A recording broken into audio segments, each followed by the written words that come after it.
Welcome to my channel chemistry by RB. So मेरी प्यारे student class 12th 11th 9th 10th सबको happy Makar Sankranti. Okay ना, आज हम लोग जो टॉपिक पढ़ने वाले बहुत इंपॉर्टेंट है क्लास 12th आपके बोर्ड्स के पॉइंट ऑफ व्यू से।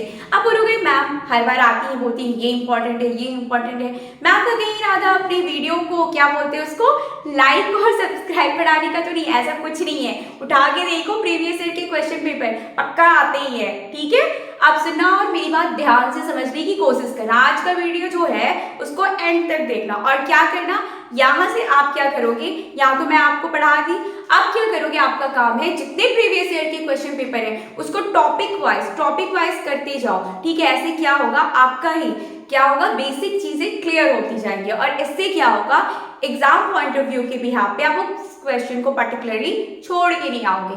Okay now without wasting time हम लोग क्लास स्टार्ट करते हैं। और हाँ, अगर वीडियो अच्छा लगता है आपको तो like share and subscribe. Okay now फिर अगेन ये चैप्टर जो है जो हम पढ़ने वाले हैं आज वो है अमीन्स, ठीक है। हालांकि हम लोग 1 2 3 ऑलमोस्ट कुछ लेक्चर्स हम कर चुके हैं जिसमें हमने हॉफमैन ब्रोमाइड डिग्रेडेशन रिएक्शन किया था, उसके बाद आइसोसाइनाइड टेस्ट भी हम लोगों ने कर लिया था, ठीक है। उसके बाद हम लोगों ने डाइजोनियम हैलाइड भी पढ़ा था, ठीक है। तो इतने टॉपिक हमारे क्लियर हो गए। आज हम लोग पढ़ने वाले हैं हिल्सबर्ग रिएजेंट। अच्छा, जो बच्चे भूल जाते हैं ना कि हिल्सबर्ग रिएजेंट क्या है, साउंड्स लाइक अ बर्गर, देखो BERG बर्गर। अब आपको पता है इसका स्ट्रक्चर भी ना मुझे तो भाई बर्गर जैसा दिखता है, आप भी अज्यूम कर सकते हैं। और एक चीज हाँ, जो भी बच्चे बोलते हैं ना केमिस्ट्री बहुत टफ होती है बहुत टफ होती है, जब आप इसको क्या करोगे रियल लाइफ से एनालाइज करोगे या फिर जैसे भी आपको समझ में आता है, किसी को क्रिकेट पसंद है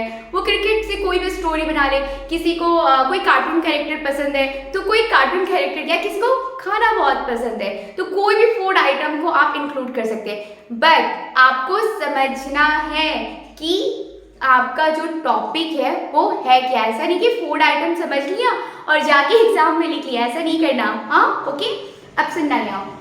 तो इस रिएजेंट का नाम क्या होता है, हिल्सबर्ग रिएजेंट। अब आपके दिमाग में आता होगा अरे मैम 10 बार बता चुकी है, अब बताओ भी दिखता कैसे है। वेट देखो, हालांकि ये ऐसा दिखता है, इनको याद है ना आपको, ये कौन है बेंजीन। अब इसमें क्या कर दो सल्फर ग्रुप के ऊपर रख दो इस तरह से ऑक्सीजन और यहाँ पर ही हो गया क्लोरीन, ठीक है। और इनका नाम होता है बेंजीन सल्फोनाइल क्लोराइड। ओके, ये रहा बेंजीन, ये रहा सल्फोनाइल, ये हो रहा हमारा क्लोराइड। अब क्वेश्चन दिमाग में ये आता होगा कि भाई इसको हम लोग रिएजेंट बोलते हैं, लेकिन ये कैसा होता है, इसका यूज क्या होता है। ये एक चीज याद रखना, ये जो आपको बर्गर जैसे दिख रहे हैं ना, इनका नाम जो फेमस है हिल्सबर्ग रिएजेंट, ये क्या करते हैं, ये पर्टिकुलरली 1 डिग्री 2 डिग्री अमाइंस और 3 डिग्री अमाइंस को डिस्टिंग्विश करते हैं। अब क्वेश्चन ये दिमाग में आएगा कि ऐसे कैसे। अच्छा, आपको याद है कि नहीं कि 1 डिग्री अमाइंस कैसे दिखता है, सेकेंडरी कैसे दिखता है और टर्सरी। सुनना और समझना बात को ध्यान से। इधर देखो जरा, देखो नाइट्रोजन से जब डायरेक्टली अटैच है, सपोज दैट एक मैंने इस तरह से एक ग्रुप मैंने लगा दिया C2H5 और देखना इधर मैंने H रख दिया, इधर मैंने H रख दिया। देखो तो जब नाइट्रोजन से डायरेक्टली एक कार्बन ग्रुप अटैच हो तो इसको हम लोग बोलते हैं 1 डिग्री। अगेन आई रिपीट, हर बार जब भी मैं स्टार्ट करती हूँ आपको 1 डिग्री 2 डिग्री 3 डिग्री क्लियर करती हूँ। ओके ना, और 2 डिग्री कैसा दिखता है, 2 डिग्री जस्ट इसमें से एक हाइड्रोजन को क्या कर दो आप रिमूव कर दो, तो ये हालांकि कुछ ऐसा दिखता है, ठीक है। तो 1 डिग्री 2 डिग्री इज क्लियर और 3 डिग्री भाई खुद से बना लो।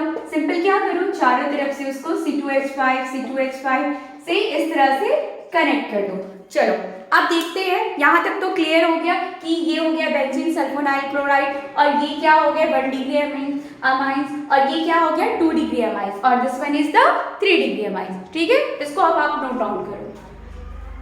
चलिए नोट डाउन हो गया। अब चलो देखते हैं कि इसके टेस्ट मतलब ये कैसे भाई डिस्टिंग्विश कैसे करता है। चलो देखना और समझना ध्यान से।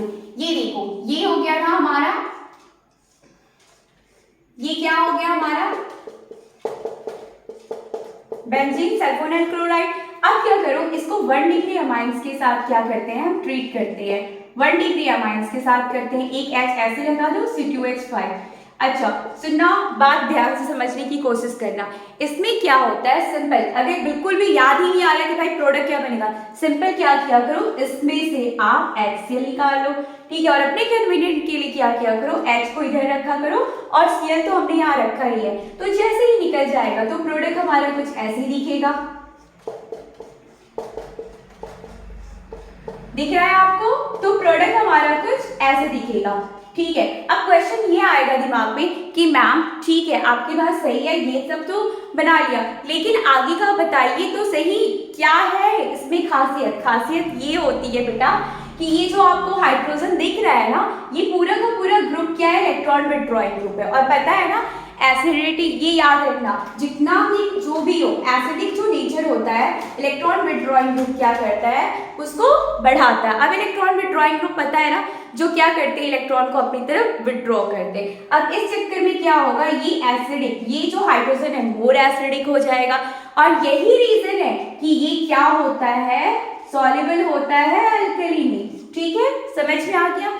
अब क्वेश्चन दिमाग में आएगा कि मैम इसका नाम कैसे लिखते हैं, तो सुनना, इसका नाम होता है, यहाँ जैसे कनेक्ट है, इसका नाम होता है एन इथाइल, और सेम ऐसे लिख दो, क्या हो जाएगा, बेंजीन सल्फोनामाइड, ठीक है। यहाँ तक समझ में आ गया, चलो यहाँ तक तो क्लियर हुआ, इसको नोट डाउन कर लीजिए। चलिए अब हो गया ये। अब देखो, अब हम लोग देखेंगे, अभी तक हमने किसके बारे में डिस्कस किया, अभी तक हम लोगों ने डिस्कस किया किस प्राइमरी एमिन्स के बारे में। अब हम लोग देख लेते हैं जरा कि सेकेंडरी एमिन्स में होता कैसे है। चलो अगेन क्या करो, इसको आप इस तरह से अटैच कर दो। अब पता है ना सेकेंडरी में क्या होता है, दो कार्बन ग्रुप इस तरह से अटैच हो जाते हैं। अब सुनना और समझना, अब क्या करो, सीन HCl को हम बाहर निकाल देंगे, तो जैसे ही सीन बाहर निकाल दोगे आप, तो इस तरह से कुछ ग्रुप आपको दिखेगा, ठीक है, और एन को इस तरह से लगा दिया C2H5 और यहाँ C2H5, ये ध्यान से देखना H5 है, ओके ना। अब देखना ध्यान से यहाँ पर, ठीक है, यहाँ पर क्या आपको हाइड्रोजन दिख रहा है, नहीं, तो ये जो इलेक्ट्रॉन विथड्रॉइंग ग्रुप है किसकी एसिडिटी बढ़ाएगा, कैसे ये सॉल्युबल होगा, तो याद रखना ये जो ग्रुप है ये इनसॉल्युबल होता है। एक चीज याद रखना, आपको क्वेश्चन कभी सीधे नहीं देगा, दे देगा कि कोई ऑर्गेनिक कंपाउंड है जो कि क्या करता है, इस हिल्सबर्ग रिएजेंट से ट्रीट करते हैं, तो वो जो होता है दो प्रोडक्ट बनते हैं, पहला जो होता है सॉल्युबल होता है, दूसरा इनसॉल्युबल, तो आपको आंसर ऐसे लिखना है। अब क्वेश्चन दिमाग में आएगा कि मैम इसका नाम कैसे लिखते हैं, सेम बच्चा वैसे ही कर लो। देखो N, N, ये जो अटैचमेंट है ना, ध्यान से सुनना और समझना, ये आप लिखोगे, देखो N, M किया, फिर लिखोगे डाइथाइल, उसके बाद सेम आप इस तरीके को क्या करोगे, बेंजीन सल्फोनामाइड, ठीक है। अब क्वेश्चन ये आएगा कि मैम अमाइड अमाइड क्या बोल रहे हो, बेटा एक चीज याद रखना, देखो मेरा ट्रिक सुनना, जिसको अमाइड नहीं पता चलता है तो याद रखना, जब इस तरह का ग्रुप आपको दिखे, मतलब बगल में ऑक्सीजन नाइट्रोजन से इस तरह से कनेक्टेड हो, चलो इसको छुपा देती हूँ, अगर ऐसा दिखे तो अमाइड जैसा दिखता है ना, तो सेम एज इट इज इसको अज्यूम कर सकती हूँ मैं, तो नाम क्या हुआ, again I repeat, N, N, sorry for that, N, M and डाइएथाइल, फिर क्या हुआ, बेंजीन सल्फोनामाइड, ओके। यहाँ तक तो क्लियर हो गया, यहाँ तक भी समझ में आ गया, लेकिन अब कहानी अभी खत्म नहीं हुई है, अभी हमारी कहानी 3D के अमाइंस में बाकी है, चलो देख लेते हैं उसको भी।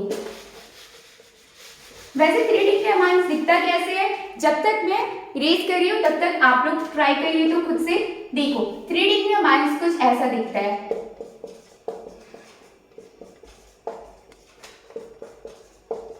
अब खुद बताओ आप, क्या इसके अंदर, मतलब आप खुद देखो, क्या यहाँ पर आपको एक भी हाइड्रोजन नजर आ रहा है, नहीं। सिंपल देखो, बुक की लैंग्वेज को हम समझेंगे, इज इट ओके, बट हम क्या करेंगे, अपने मन से कुछ भी मैं ट्रिक बना सकती हूँ, कुछ भी नहीं, जो पर्टिकुलरली इसके लिए सुटेबल है। तो देखो यहाँ से हम लोग क्या कर रहे थे, सारे रिएक्शन में हम लोग प्रेफर कर रहे थे HCl को निकाल रहे थे, तो आप खुद देखो ना, यहाँ तो H प्रेजेंट ही नहीं है, तो कहाँ से क्लोरीन निकलेगा, समझ में आया आपको। अच्छा अब आप क्या करोगे, आप एक काम करना, NCERT की टेक्स्ट बुक की आप क्या करें, जितने एक्सरसाइजेस है, इतने एक्सरसाइजेस है जो कि पर्टिकुलरली एमीन्स के हैं, ठीक है, NCERT की टेक्स्ट बुक के आप लोग प्रेफर करना कि इसको खूब प्रैक्टिस करना, ओके, थैंक यू।